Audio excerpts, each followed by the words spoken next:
All right, everyone. Welcome to Curb the Binge, the podcast and now video. And I'm here with Tom Cartwright, who is my friend now. He's one of my new Aussie friends. So tell us Yes, where you are.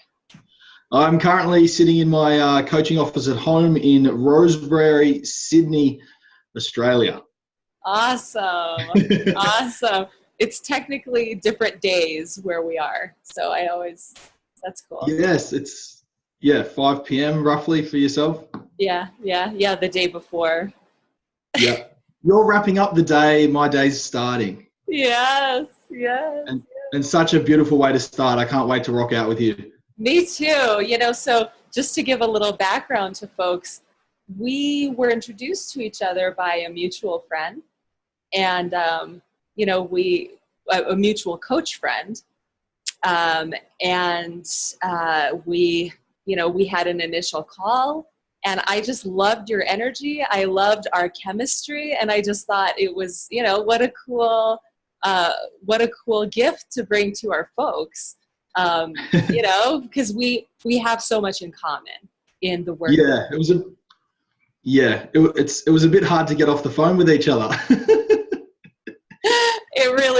It really was. I felt like I want to pick his brain and I just, want to bounce ideas off of you. So I'm so happy to be going, public with this. Yeah, right back at you. Thank you so much. Yeah. Okay. So I want to read your bio. Okay. So for everyone, Tom Cartwright is the founder of Cartwright Coaching and one of Australia's leading coaches for substance abuse, such as alcohol, marijuana, and cocaine. His passion for working with clients to overcome addiction and live a life of choice has been fueled from his own inspiring story. We love that. After struggling for many years with gambling and drinking addictions, Tom decided to gamble on himself, go all in on his future, and master the art of overcoming addictive behaviors. He has built his successful coaching practice from working with one-on-one clients to large numbers in his online sobriety programs. Tom's vision is to support 500,000 individuals to live a life of choice, a life of confidence and clarity that is not reliant on any substance for comfort or certainty. Okay, how beautiful. I love that. That's so well said. And I love that you're coaching from a place of your own experience because that builds so much authenticity and trust.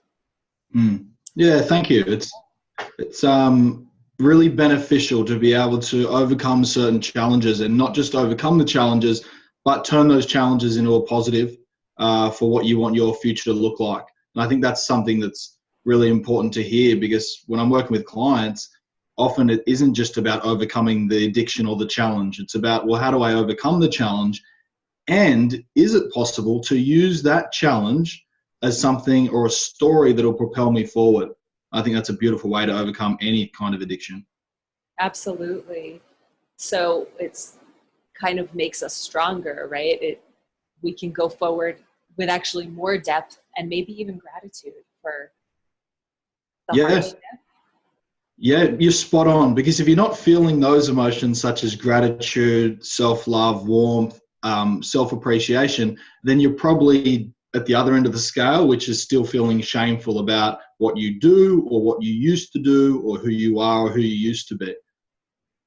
Yeah, absolutely. Okay, so Tom, will you tell us about how you found yourself on this path and a little bit about your own journey? Yeah, of course. I'm fairly an open book, talk very raw, honest and real. Would that be all right with your viewers and listeners? Oh, yes. Yeah. All We're right. all about that here. Oh, great. I've really given it to myself here. Okay. Look, I embarked on this journey not having any idea that the journey even existed, really. I finished up high school in 2007. And due to lack of self-certainty, lack of self-comfort and confidence, I fell into the drinking and alcohol scene here in Sydney, Australia. And with that comes drug abuse, a lot of gambling. So before I knew it, actually probably pushing 4 or 5 years went by, and I just found myself stuck in a rut thinking, this can't be it. There's no way that do I really have to live the next 60 years of my life drinking 5-6 nights a week, gambling 130% of my paycheck into poker machines, which is a form of gambling here in Sydney, Australia. So yeah, to be honest, starting the journey was actually hitting a real tough point of pain. It was really hitting enough's enough. I don't want my life to look like this anymore. I don't want to be this person anymore. I hit a lot of shame because it wasn't. I think, I've learned over the past 4 years that shame is when we feel like we're doing something wrong. So in the beginning, I started to feel shameful about my alcohol intake, and my gambling habits. But when that built on over time, you get to toxic shame. And toxic shame is when you no longer think you're doing something wrong, you actually think you are wrong. And the day toxic shame starts to kick in is where anxiety levels started to go through the roof. And before I knew it, I was at a GP and he's trying to prescribe me medication for depressive states and whatnot. At a GP? Oh, a GP is a general practitioner here. Practitioner. Yes, or a doctor. Yep. Yeah. So the journey, I had no idea the journey existed. I just knew that the current journey sucked. It wasn't fun. So I started to look for answers, and I started to find a way out. And what that meant was getting out of my comfort zone and doing things that I wasn't naturally inclined to do, such as quitting a very comfortable job I had. I was working in hospitality and I was very good at it. However, that wasn't fueling my lifestyle. So I went on this journey for about 8 months of working with a specialist in regards, they were a life coach at the time, and overcoming some fear and removing some blocks. And interestingly enough, as I went on that journey to find out what I want to do with my life and who I want to be as a man, interestingly enough, about 8 or 9 months after starting that journey, I came across an advertisement for a place that's called the Coaching Institute in Melbourne, Australia. And they're all about living your best life, overcoming challenges, studying human behavior, and ultimately end up living your dream. So you can probably see the contrast of where I was and how I wanted to buy that service or that product, because all I wanted to do was live my dream, but I had no idea how to get there. So it was time I invested in someone to help me find that out. Yeah. Wow. So yeah, that was I look back and say it was probably the first date of the rest of my life. Not to say that there wasn't huge challenges, but I went on this journey of self-discovery to figure out how do I ultimately overcome these challenges. And within a year and 7 months, I embraced my 2 biggest fears. At that time was, can I live a life without alcohol and gambling? And the second one was a fear of public speaking. And within that year and a half, nearly 2 years, I faced those 2 biggest fears in my life, and I overcame them. And at the time of overcoming them, I sat there crying, and that I hadn't really done before as a male. I hadn't really experienced self-love to that level, and how to get out of your own way is what I call it. And from the day I overcame my 2 biggest fears, as I've shared, which was alcohol, gambling, and the fear of being seen and public speaking, was the day that I started to set up my business and do the same for clients around the world. Wow. That's such an inspiring story. And part of it is the kind of, for you, it's like, I think it's fairly common for folks to really have a turnaround when they reach their rock bottom, right? Or when they hit a wall. It's like, sometimes it just has to get that bad, right? Before we can like have the motivation to say, no, like, I actually want to be here in this world. I actually want this life. And, I don't want to spiral down, and then we look for a different way. And I love that it just sounds like for you, like you just made a decision that you didn't want that kind of life. And since then, there was like a real building process that now you can look back and you have something to show for it. Like you really have, you have practice, you know, a successful practice and all these years behind you of really building. Yeah. And thank you for sharing that. To add as well to that, it's really important for viewers and listeners to appreciate that from the day you make, or I'll just talk about me, from the day that I made the decision, it wasn't smooth sailing, because I made the decision to back myself and invest in a company to help me with these problems. But, you know, the reason why I said with you it took 1.5 years is because I still ended up doing a year of drinking and gambling, and I can't do this. It's way too hard. Yeah. But the thing is to know, once you truly make the decision, that's where the change is created. Now, whether it takes 1 day, 6 weeks, or 5 years, as long as you make the decision, you'll get to where you want to be. Totally. I couldn't agree more. And I just think, I mean, this is why I love talking to you, because it's like, that is so true, that it's once the decision is made, the wheels get put in motion, but you don't always see the results the way that you think you will right away, right? And it might be, it sounds like what you're saying and what I see as well is that it might be that you're still, you know, in that mess that you were in, but you're decidedly clawing your way out, and there's some kind of a, you know, some kind of an energy that's helping you, like the energy of that decision, you know? Yeah. Call it, or, you know. Yeah, no, I'm really picking up what you're putting down. It's interesting because when you make the decision, I'm going to be really honest, it can actually become what seems to be a lot harder. Now, the reason being, when you make the decision, you're going to be facing problems that you haven't faced because your addiction's holding you back. And that's what scares a lot of people, and they're not aware of it. A lot of individuals that I speak with, and I did it myself for years, was I would tell myself that I'm struggling because this problem's going on, this problem around drinking and the food I was eating and putting in my body, and the gambling. Yet that's the same problem over and over again, which means that's actually inside my comfort zone. And no matter how painful it is, it's still more comfortable than doing what's required on the other side of the addiction. Yes, it's really, really true. Yeah. Okay. So speaking of, you know, the fear and the dream life, right? So it wasn't a straight shot. It wasn't a linear process, but you were going from this dark place, you know, we could like think of it as being inside of a hole or something, you know, and trying to dig yourself out. Yeah. And then that light at the, you know, above you was living your dream life. And so one thing that you posted one time on social media is that, you know, I forget, so I'm paraphrasing, but it's like something like, one thing that I know about addiction is that once you commit to recovery, your dream life becomes accessible to you. Yeah. And you can rephrase that. Feel free to rephrase that the way you would say it.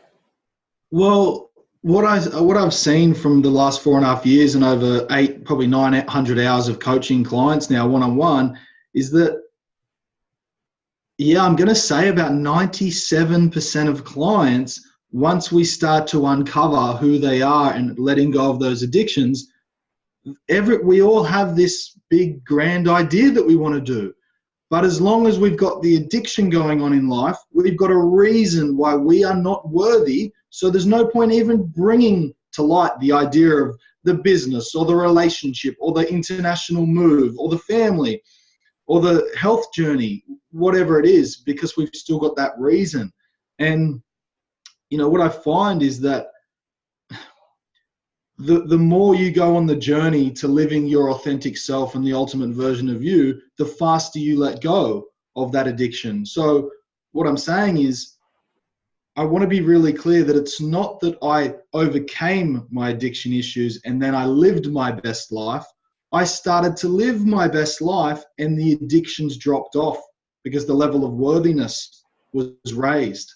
Every time that you bring to light an idea or a dream or an ambition and you take one step towards it, Your level of, you are trusting yourself and telling yourself, you know what, even though I drink too much, or I eat too much, or I do this, or I have too much sex, or I watch too much social media, whatever it is, you're telling yourself that even though I've got flaws just like everyone else on the planet, I'm okay. I can back myself. I can live my dream. And I think personally for me, that was one of the biggest challenges. It wasn't so much, can I overcome the addiction? It was, am I worthy of overcoming the addiction? Am I okay to be a happy and successful man when I know a lot of people very close to me and around me are struggling? So that was certainly one of the biggest things going on. But yeah, to answer your question directly, when you overcome your addictions, your dream reality is possible. And that's the biggest reason why I think your addictions are in place, to prevent you from that, to hold you back from that. Okay, so perfect entryway. Why on earth would we want to be held back from our dream life? The first thing that comes up for me when you ask me is tribes. And what I mean by that is we have this innate ability and instinct to belong, to feel good enough, and to feel loved. And those are the three most important things we need. Now, if we're experiencing an addiction in a tribe that also experience addictions, which is the majority of people, then it can be really scary because, as I said, if we overcome those problems, I'll reword it actually. What the scariest thing I have seen for clients is, the scariest thing is, what if I lived a life without this level of problem? That's what scares people the most. Now, I said it earlier during the intro, but when you overcome addiction, you take on so much more responsibility. You get to take on responsibility of, wow, I can focus on my health, my passion, my career, my hobbies and interests, my intimate partner relationships, my family, and the list goes on. So when you solve the problems of addiction for yourself, what becomes possible just expands. And what that evidently means is now I've got to find a new level of worthiness. So as much as individuals say, I'd love to live a life without addiction, and how many clients will sit on this couch to the right of me here and say, Tom, I really don't want my addiction in my life. When we uncover it, they are more comfortable with the addiction going on than without it. Yeah. I think that's really fascinating, because you're right. The accountability level goes up. I mean, we might want the partner, we might want the job, we might want the career. And we know that it's going to demand something from us to show up in a way that we don't have experience of what it's like to show up that way. And I think, and this is my guess, is that, and this is my experience because I'm a food addict in recovery, and so my experience is that we actually, our picture of what it will feel like to take that responsibility is very different from what it actually feels like. Yes. It took me a second. Yes, certainly. As we spoke when we first spoke on the phone, I think addiction is putting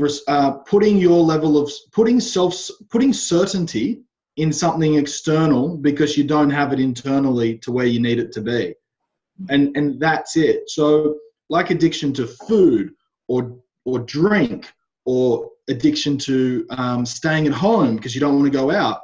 The thinking's almost along the lines of, as long as I have these things externally in my life, I think I'll be okay. But what we realize time and time again, whenever the external world, which is anything outside of us, gets rocked, relationships, the career, the addiction itself, we can struggle. We can feel overwhelm, anxiety, stress, pressure. We feel the emotions that end up leading us to the food or the beverage in the first place. So the antidote, when you ask what is it that holds us back, it's the difference between knowing what you think you want and what your natural body wants. And what your natural body wants, I believe, is to survive, which comes from the primitive brain. And survival is getting by with addictions. Survival is, can I have all of my shit together and make sure I'm safe? But you and I are having a conversation, and the listeners right now are having a conversation not about surviving. We're having a conversation about thriving. Yeah. And that alone is a beautiful gift to give yourself, because the majority of the population, this is a generalization, but the majority of the population are surviving. That's true. And so many of us are experiencing addictions at the moment. And I think it's probably about time we just take our hat off to ourselves to realize that we're even thinking about embarking on a journey of thriving. And in order to do that, it's time we start to learn how and why we think, and how to develop a really healthy relationship with fear.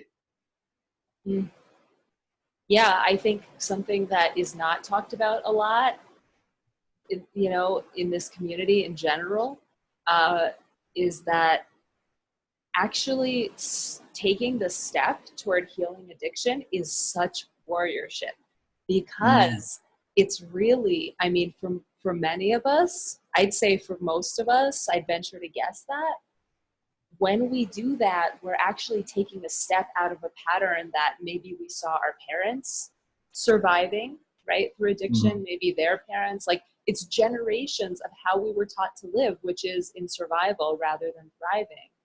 And so stepping out of that is like creating a whole new pattern and, stepping out into whole new territory. And we don't know what it's like, I mean, we might know in our heart, we might have this glimpse that's beyond the kind of anything we've actually seen out there as a model. But that's a big leap of faith, right? Oh, huge. And you mentioned family and parents. I'm just going to say, I wasn't going to say it today, but you've brought it up. One of, if not the most resistance creating aspects of life is it okay to go against my tribe, which is my close circle of friends, more often than not, my family. Yes. And I hear a lot of people say, no, I do want different to how I was raised or what my family do or how they behave. But remember that the primitive brain and our innate ability to fit in and to belong is really scary. Yes. To look at someone that we emotionally are really connected with, and even just maybe have a conversation like it's black and white and say, it's okay to not have these problems, that can cause and does often cause a lot of resistance. Absolutely. Absolutely, Tom. And I think about how, it's like, I've even heard people talk about intergenerational envy, where, if the child grows up to make more money than the parents, that's scary, right? It's like, how can I go beyond what my family did? Because in some way, there's that tribe. You said the word tribe. And there are, in a tribe, there are so many unspoken codes that we live by. It's like, it's never said that I will, stay in this, I will stay small. We never signed that contract, but many of us feel that, right? Like, oh my God, if I am not small anymore, how will I go to Thanksgiving dinner and have something to small talk about with, with everyone else? How will I fit in? And if I don't fit in, like, oh shit, I'm out there on my own, that's a survival issue, right? So something has to be bigger and more meaningful than those basic fears.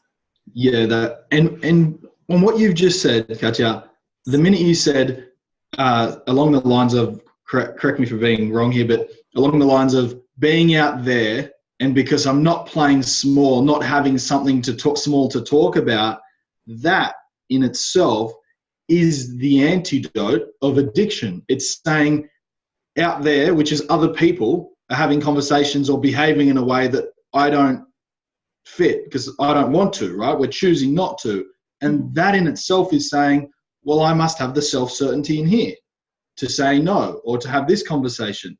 And look, I really agree with you. The level of I don't want to break away from my tribe, or I do want to break away from my tribe, but I want to do it without hurting anyone.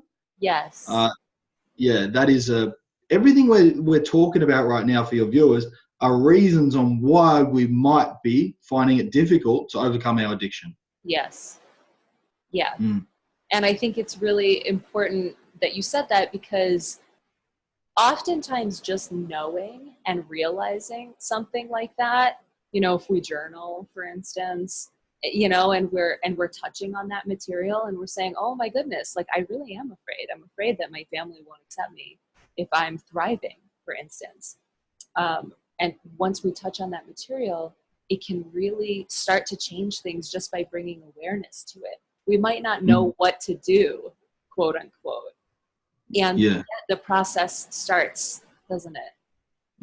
Yeah, of course. Awareness is the biggest thing out of anything, really, and it's the first step. So, as you said, we might not know what to do, but at least if we start to challenge ourselves, and what's really happening is our viewers, and both mine from listening to you and probably yours from listening to me, is our map, which means our mind. When I say the word map, it's our mind of reality and how we look at life. It's becoming enriched. What that means is we're educating ourselves, we're learning more, which means our awareness is growing, and therefore our decision-making capability has just expanded, which means we might take one more action step to achieving what it is that we want. That's the beautiful thing about conversations like this. Absolutely, absolutely. And, I feel compelled just to say how, we might be in that place that you were talking about, where we know we want to change, and yet we still watch ourselves doing the same behavior. I was in this for years, where I knew I had pinpointed that my binge eating was a problem.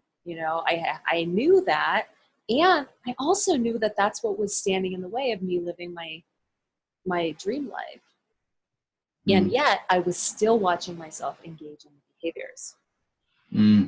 Yeah. So, yeah. And, oh gosh, what was I going to say about that? What did you say? Remind me. Do you remember? Because I had something right on that. It'll come back. I know. I love it. Okay. So this is, if just on what you've shared there. I remember. Right. Okay. So I remember, it's that, if we don't know how to get from A to Z, like our dream life is Z, right? And we're like, oh my God, I'm at A, maybe A and a half. But, I don't know how to get even to C. And we must remember that we don't need to get to Z right away, that just by getting to B from A, like just doing the next little step, our whole coherence, the way that we see things, the way that we understand the map that you were talking about is going to change. And from that place, we're going to make a new decision. And then from C, we're going to make a new decision to D. And, it's like to trust that process as well. Yes. Yeah. As you've shared that, it's interesting because when I kind of share my story, obviously I could talk for 24 hours on the story to give all the details, but when you kind of recap it, and I like how you've said that, because sometimes people will say, oh, so it was a very quick process for Tom. He's just overcome his challenges. And now that you've said that, it's interesting because as a 23-year-old man who's over drinking, gambling, having a panic attack on a couch at home, and my mother coming up to me and saying, you need to go see a coach. You need to get some help. And I'm sitting there going, piss off, Mum, I'm fine. Even though in my head I'm saying, like you said, it had been over a year that I told myself I've got a problem, but I was just trying to solve it on my own. So the step from even A to B.1 was going downstairs 2 weeks later to my mother and saying, okay, I will go and see this coach. And then I was at B.1 sitting in the coach's office, and he could tell in my behavior that there was a high chance I was going to bail out after one session because I was an over egotistic, I don't have a problem kind of guy. And David, the coach, said to me, Tom, would you commit to 3 sessions together, which means you have to come for 3? And me getting from B to C was just saying, all right, I'll do 3 sessions with you. And then from the 3rd session, from C to D was resign from my job. And then D to E was, and I went, so I really like how you said that, because it's from the moment we make one decision to see what's possible. Mm. Totally, totally. And there's so much grace involved in that process. It's kind of like once we make that decision, and, it doesn't have to be grandiose moves. It doesn't have to be big decisions. It can just be, and there are some big decisions involved too, when we're ready. But it's just when we see that next trapeze bar coming at us, just grabbing it when it's close enough, and Mm. it's like, yeah, that just the power of that, making that decision, Yeah. that's really with me right now. Yeah. Yeah, I like how you say that. There's a code in human behavior which holds us back, and it's very simply stated as better to do nothing than fail.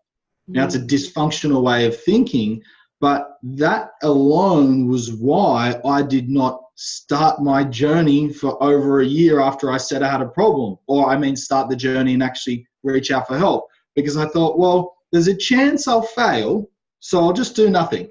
There's a chance I won't get it right the first time, and I may as well not do anything. And so that's something that we want to overcome. And when you say about the monkey bars, it's okay to grab the next monkey bar. And when you feel safe enough, you'll let go of the last one. Yeah. And just keep going along. Yeah. I love that.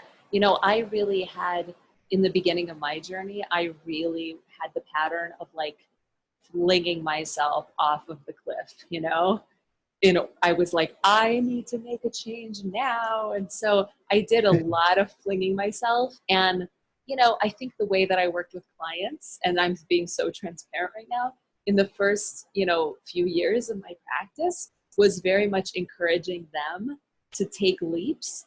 And now I'm much more, with the years, I've kind of come to see that it can be a process that doesn't feel like an emergency in our nervous system. It can be a process that, yes, there are edges, there's fear to face, but it never has to go beyond the point of just like, okay, this is something I can breathe through. I can close my eyes, just take a breath, feel what I'm feeling. And then when I feel safe enough, I can let go of that last one, Yeah, much gentler, softer approach. Yeah. And it's effective, it's just as effective. Yeah, there's no time. I think we all need to really appreciate that there's no time limit to being on the journey. What I mean by that is, although I have, like yourself, I hope it's okay to say, like a bit of a success story, it's not done. I'm still on the journey. And if I ever think to myself, I'm done now, I'm going to be really honest with you. If I think I'm done now and I just stop, I'm going to be really honest. In 6, 12 months, maybe 3 years, I'll be back at the pub drinking. Because what happens is we plateau, and change or pain just hits us in the back because we're not doing anything. And all of a sudden we got these problems on our back, and we're like, So the way I like to look at it is start getting in front of the change. Like start being the change. Be the creator of your own change. Yes. By taking action, you're creating change, and you're moving forward and facing your fears. And change or time is trying to keep up with you.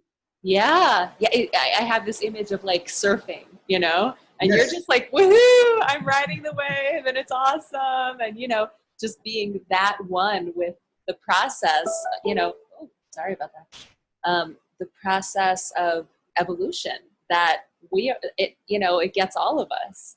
We are all, evolution has its way with all of us, for better or for worse, right? Yes. And to add, for those of you that are listening or watching that are at a point of struggle or pain, or currently looking to solve some problems in your life, both I and you and everyone, we all have to turn the surfboard around and paddle out back through the hardship. So when we say surfing the wave, it's beautiful to be able to surf the wave, but what's happened is, in order to surf the wave, we've had to paddle through the storm. Oh, yeah. And sometimes still, I don't know about you, but I find myself paddling out sometimes, Oh, yes. Of Yeah. course. Of course. I was paddling out Monday.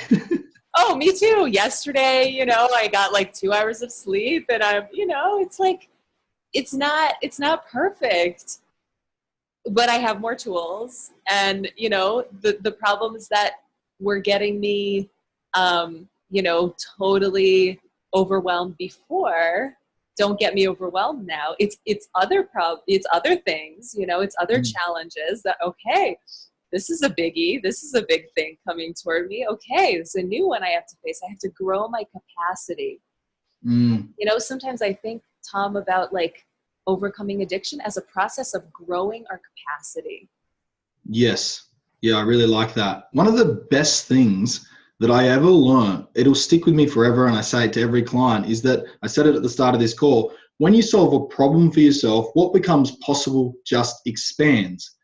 And I look at overcoming addiction as in, what's a higher quality problem to have? Yeah. So, I shared that with a client who was hasn't worked in 2 years, heavily addicted to things, high levels of anxiety, depression, sleeps 14 hours a night. It's unfunctional. He's really struggling to function. And like we've been talking about, we just talked about, well, what if we just up-leveled a problem? So we took it one problem at a time, but within 8 weeks, the problem went from, I can't enjoy an hour of the day, to, wow, could I create a resume? Which is something to get a tool to get a job. And then a week later, it was like, I'm going to an interview. And the problem went from addiction and I can't get out of bed to maybe it's possible to get a job, to now I have a job.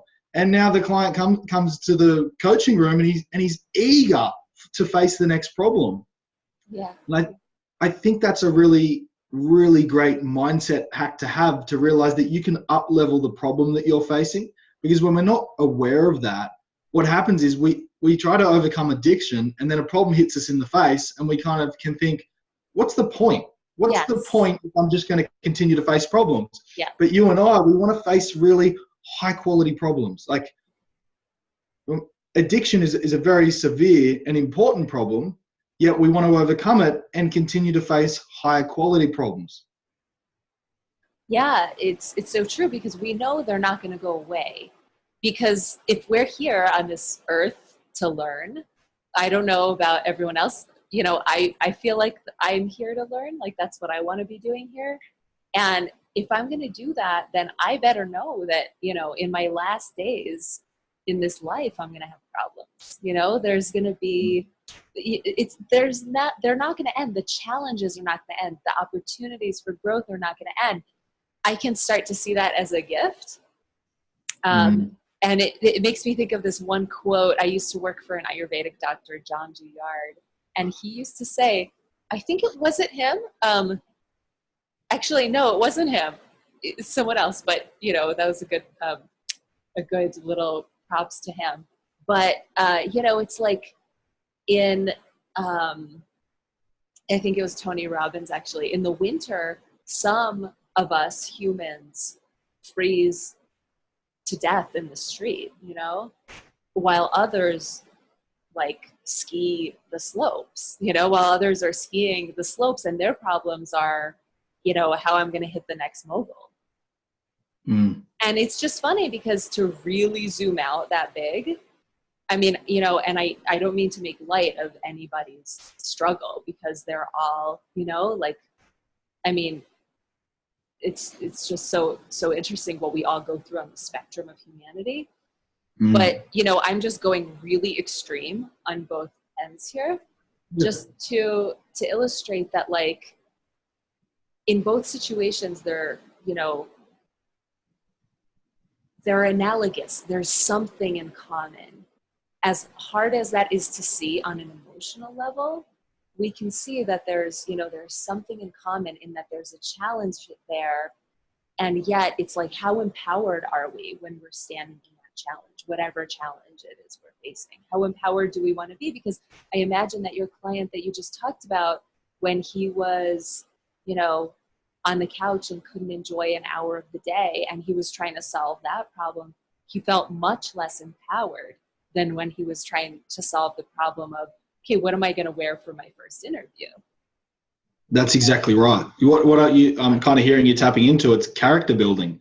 I know that we've mentioned it's how do we move away from addiction into a life of freedom and choice? And I think that's what everyone's after. Everyone is after a level of self-certainty and identity where they can go anywhere in the world with anyone on the planet and still be them, which means they are not reliant on the drink or the food or the person or the phone call or the TV or the Netflix to feel safe. So how do we do that? And that comes from developing our character. And it may sound a little harsh, and I don't mean to bruise anyone's ego, but if you want it to sound amazing and uplifting, it will. Because if we're currently experiencing addiction and we're constantly thinking and trying to solve the same problem and we're not solving it, the growth isn't there. But as we solve the problem, like the client I was talking about, or even other problems, we get to develop the characteristic traits that it is that we want. So, from going from someone who couldn't get out of bed, who couldn't get a job, all of a sudden this client now feels like they have drive, determination, motivation, all of these characteristic traits that when we first sat down, they thought, no way do I have any of that. And that in itself is such a beautiful way to build self-trust, to build self-care.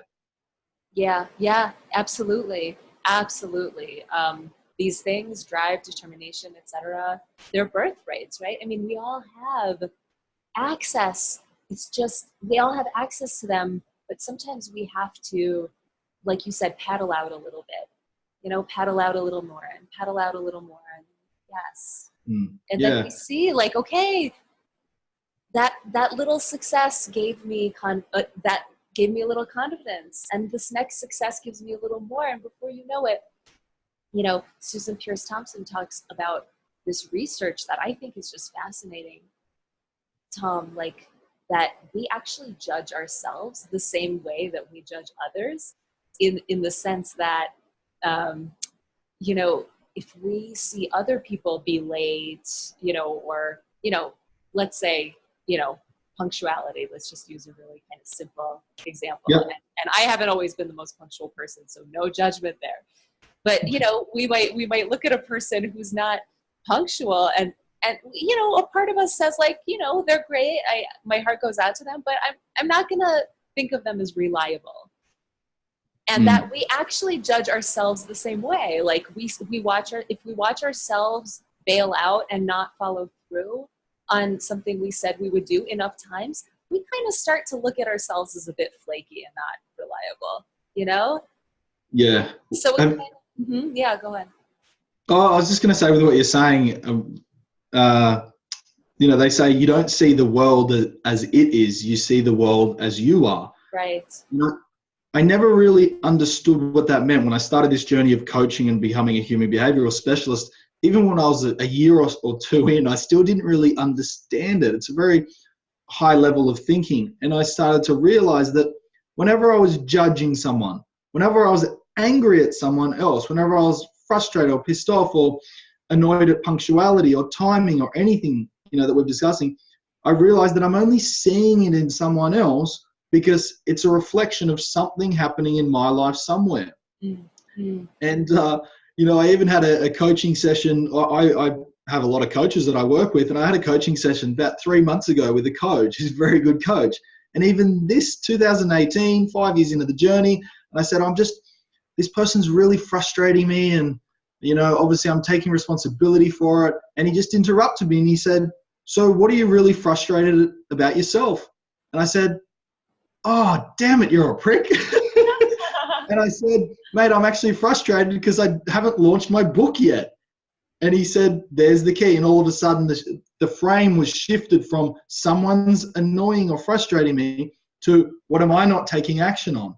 And then I was able to take responsibility. Because as long as we're, in the conversation of judging, as long as we're giving someone else the responsibility for how we feel, we can't create change. We'll think that they need a change or it needs to change. Yeah. And that's like ultimately the most disempowered place to put ourselves, right? No power yes. there. No Okay, power. no. Okay, let me see. Let me look at these questions and see. I feel like we've probably answered so many. I had a feeling that would happen. Okay. This successfully get rid of. Yes. Okay. Yeah. I feel like we've covered it all. We went down the rabbit hole and went into everything. If there's something else I can share. Great. Yeah. Oh yeah. We have like time to just To rock out. to rock out. As I've shared, I believe, and from working with many clients, that addiction is the need to have something external there with us in place to help us feel some kind of safety or comfort. Yeah. However, the antidote to that is, how do I develop enough self-trust and a level of self-certainty that is not reliant on anything external?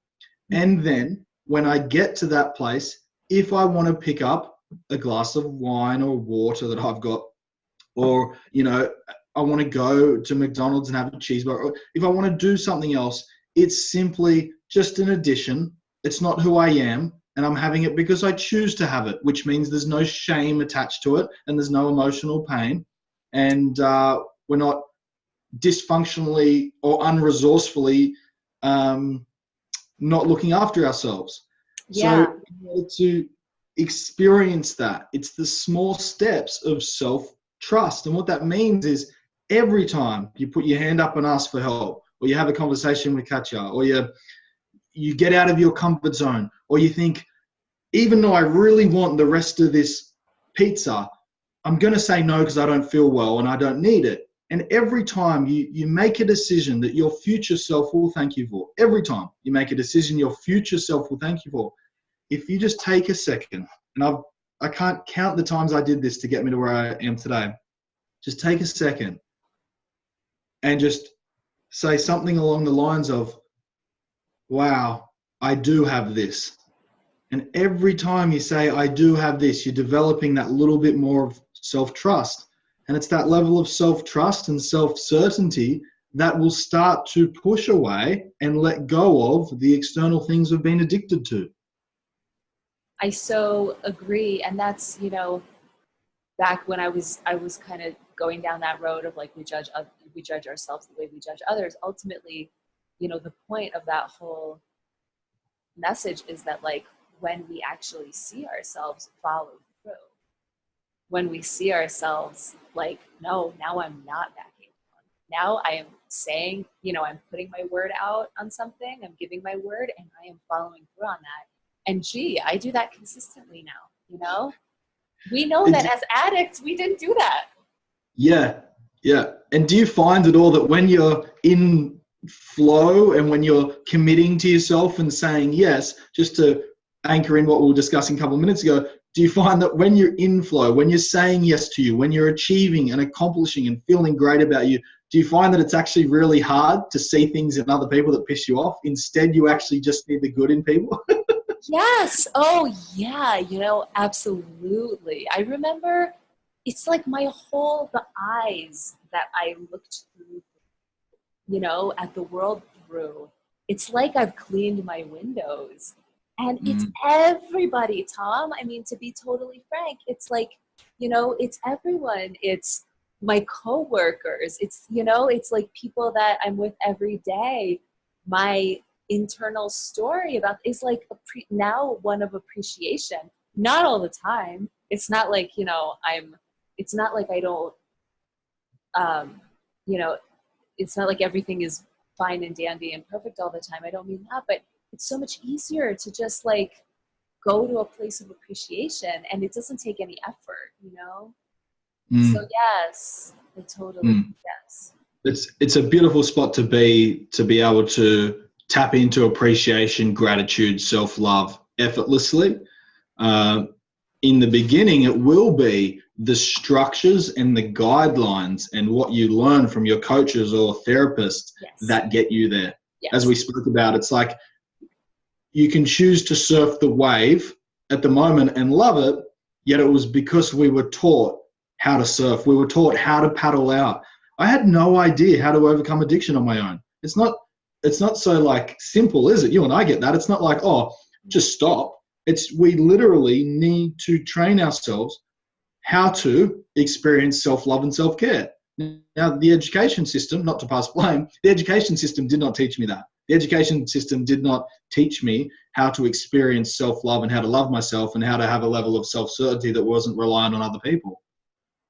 Yeah. In fact, a lot of it taught me the opposite. It was, as long as you get a good enough exam result and as long as you get a good, whatever that means, job, you'll be okay. So it actually taught me in a way to be reliant on external things. Yes. Oh yeah, exactly. That's the whole thing of like this work of overcoming addiction. Exactly, Tom. It's like a whole restructuring of our very, very basic things that we learned in grade school.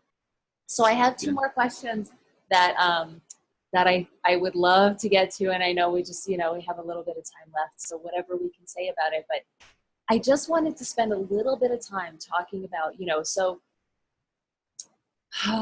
folks might be I imagine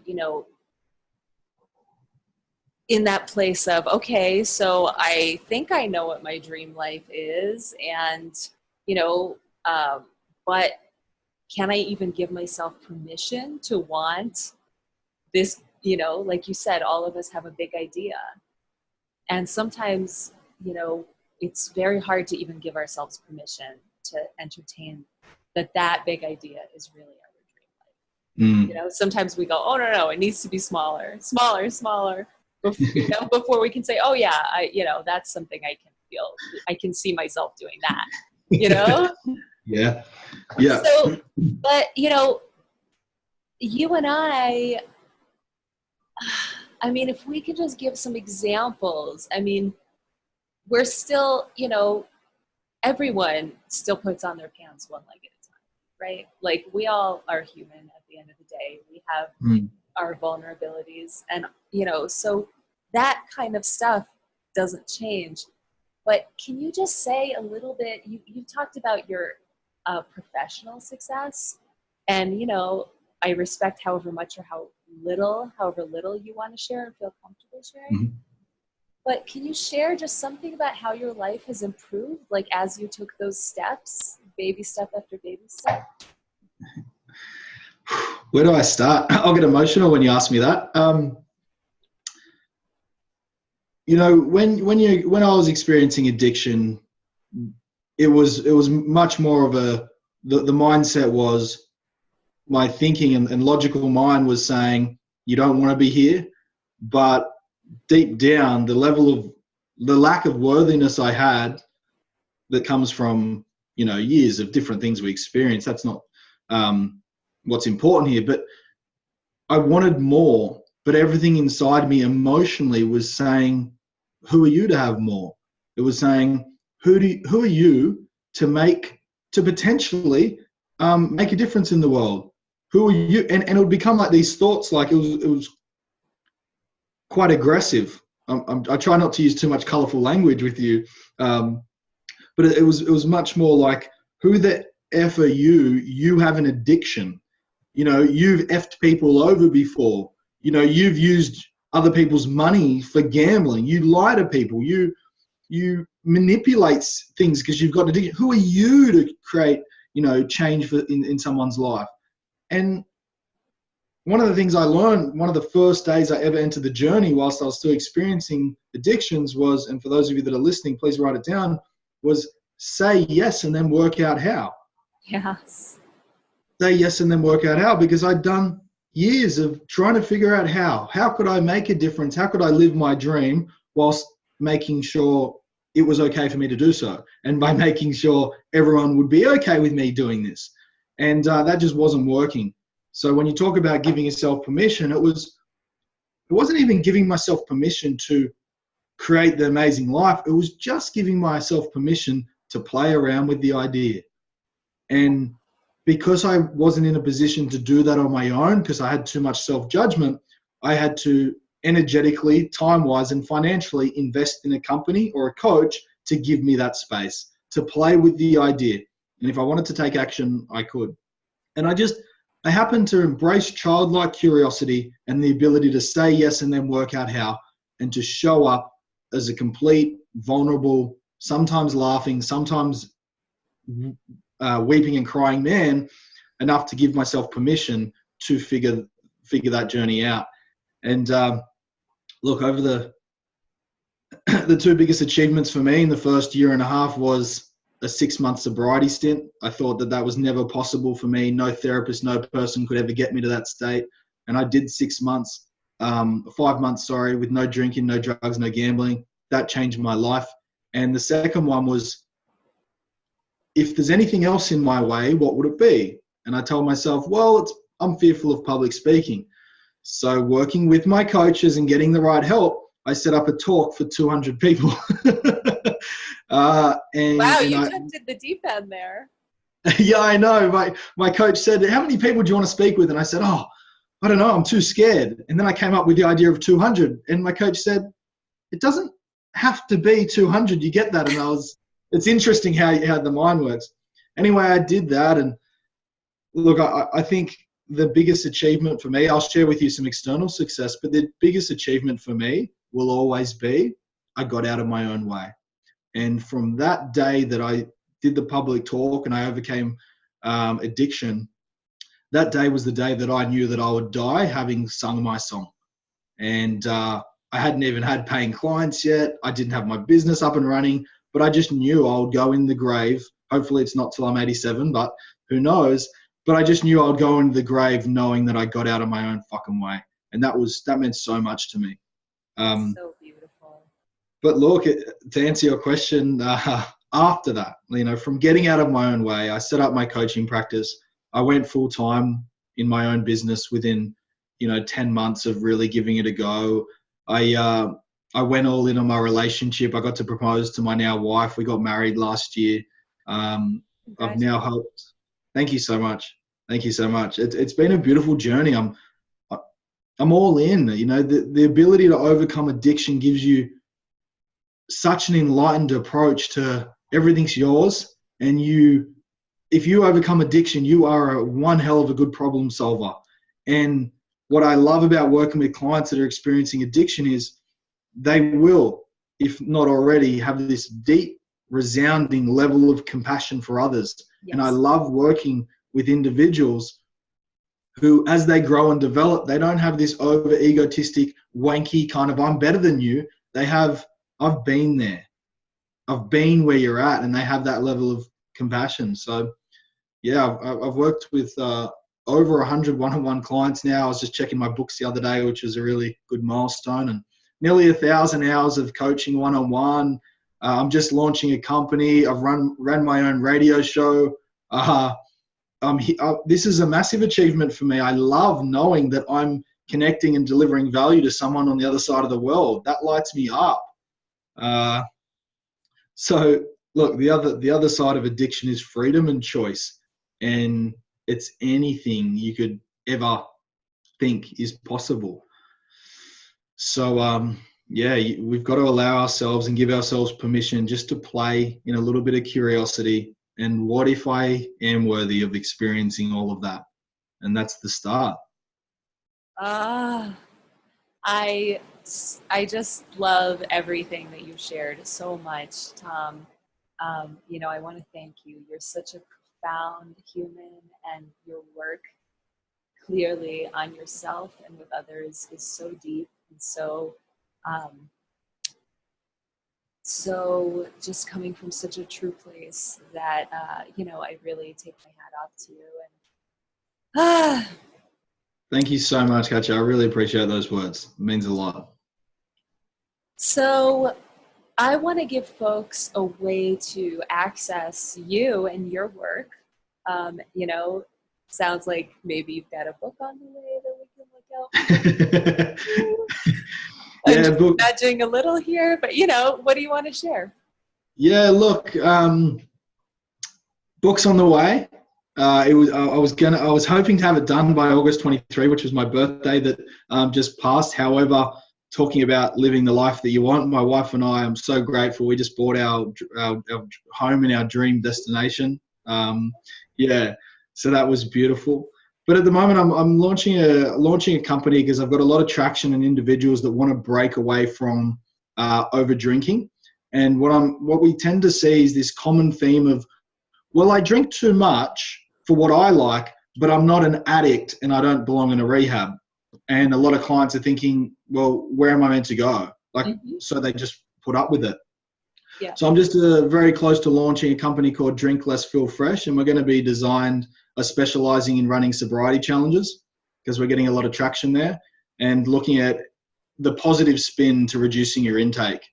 And the reason why I love that is because quite often there's shame around reducing your intake. It's like we need to have a problem, but a lot of people, we don't have a big problem with it. We want more from life. So how can we solve that gap? So look, if anyone's interested at all at lowering their alcohol intake or developing a relationship with alcohol that they absolutely love, feel free, just add me on Facebook. As you can probably tell from this conversation, I am a real person. I'm a down-to-earth guy.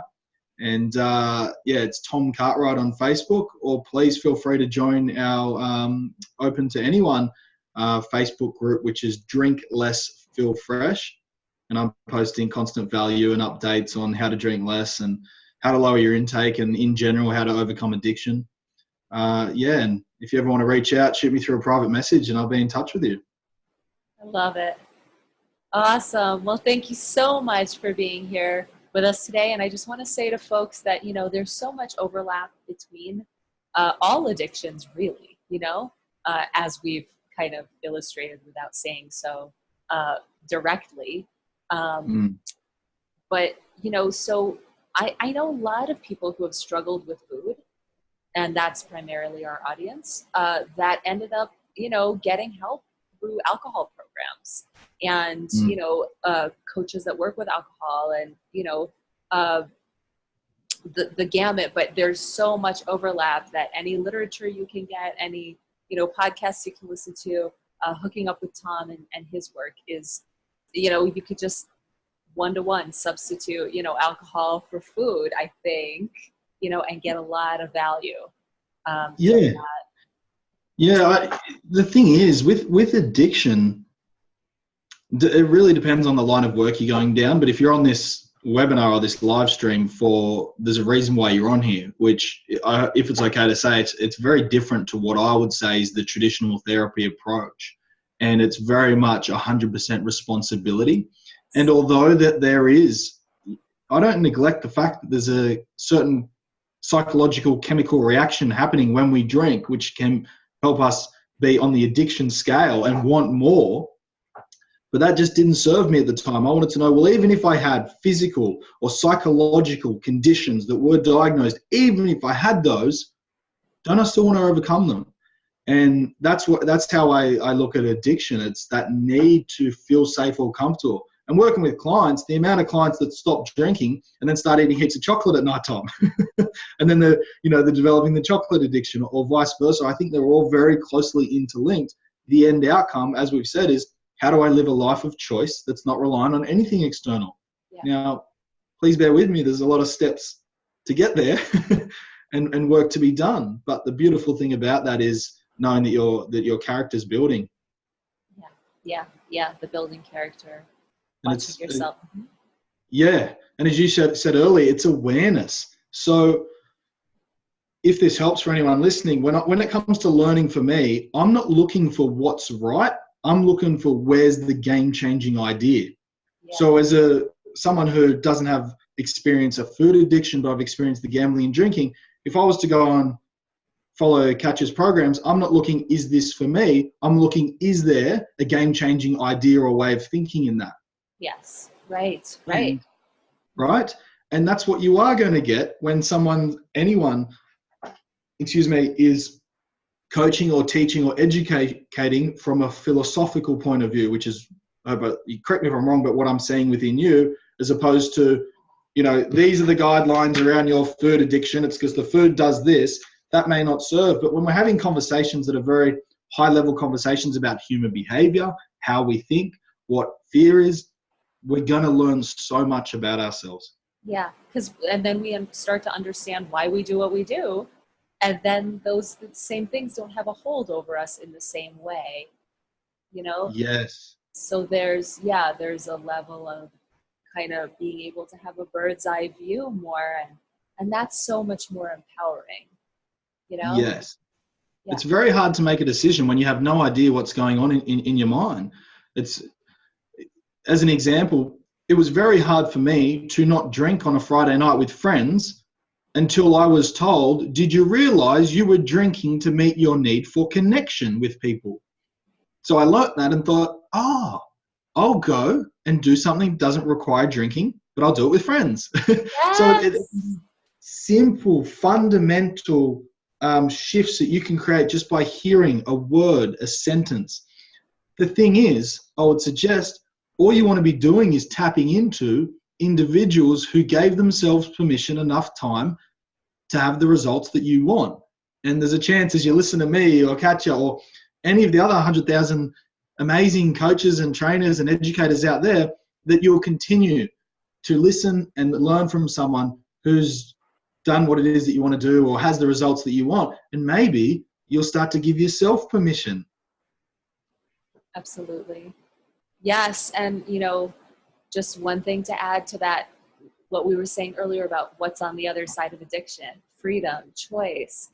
And it's fun too, right? Because all those needs that we were meeting through addiction, the food or the drink was our friend, it was our partner, it was our parent, it was our, it was filling all these needs.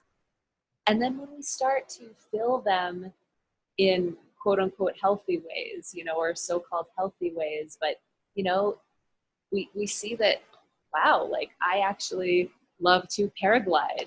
I'm going to paraglide on the weekend instead of drinking, probably that won't happen overnight or in the next, the first year, but, a few years down the road or, decades or who knows, but whatever it is for you, when you start to realize like, oh my God, my need for friendship and adventure is actually much better, served by going and playing golf with a friend than by drinking, because it's actually the real deal. Like I'm meeting the need with its true, it's true, whatever is going to feed it. It's true nourishment. Yes. Well said. Yes. So well said. The external is almost, it's like a little bit of icing on the cake. So often, let's say food and alcohol, people have a relationship with food and alcohol as it's the cake and it's got to be eaten. Isn't the connection with a friend sitting down at dinner, isn't that the cake? And if you choose to have a glass of wine or an extra chocolate croissant or biscuit or something after, well, then it's okay to have the little icing on top because it's not who you are and it's not in control of you. So I think that's what I'm hearing from you. It's really being able to experience what your body really wants. Yeah.